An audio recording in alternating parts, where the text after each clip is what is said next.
చంద్రబాబు నాయుడు బతికుంటే అరెస్ట్ చేస్తాం, సో చంద్రబాబు నాయుడు బతుకుంటే అరెస్ట్ చేస్తాం అనే మాట చాలా అభ్యంతరకరమైన మాట. పరువు నష్టం దావా వేసుకోవచ్చు, అది ఎవరికైనా చట్టం ఇచ్చిన రాజ్యాంగం ఇచ్చిన హక్కు. సో అది విజయసాయిరెడ్డి కూడా హక్కు ఉంటుంది. కానీ పరువు నష్టమైందా లేదా తేలాలి అంటే కేవీ రావు నుంచి బలవంతంగా తీసుకున్నారా లేదా తేలాలి.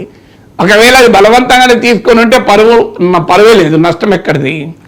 బలవంతంగా తీసుకోలేదనుకుంటే అప్పుడు పరువు నష్టం. అందువల్ల మొదలు పరువు నష్టం కాదు, పరువు మొదలు ఈ కేవీ రావు నుంచి transfer property sale under duress భయపెట్టి బెదిరించి తీసుకున్నారా? దానికి కారణాలు ఏంటి? బెదిరించడానికి అవకాశం ఎక్కడొచ్చింది? అది కూడా ఇవాళ పేపర్లో వచ్చింది, వారు ఆ కంపెనీ ఏదో చెల్లించాల్సింది, అందువల్ల ఆ లూప్ హోల్ను వాడుకున్నారు అని. బట్ అందువల్ల మొదలు ఆ transaction looks legal, but it is illegal. ఎందుకంటే దాని వెనకాల ఫోర్స్ ఉంది, బెదిరించడం ఉన్నది అనేది ఆరోపణ. సో ఈ ఆరోపణ ఉన్నప్పుడు అది మొదలు తేలాలి. అది తేలితే పరువు నష్టం తేలుతుంది. ఈలోగా మాత్రం ఈ రకమైన వ్యాఖ్య మాత్రం ఖచ్చితంగా అభ్యంతరకరం. రాజకీయాల్లో డీసెన్సీ ఉండాలి.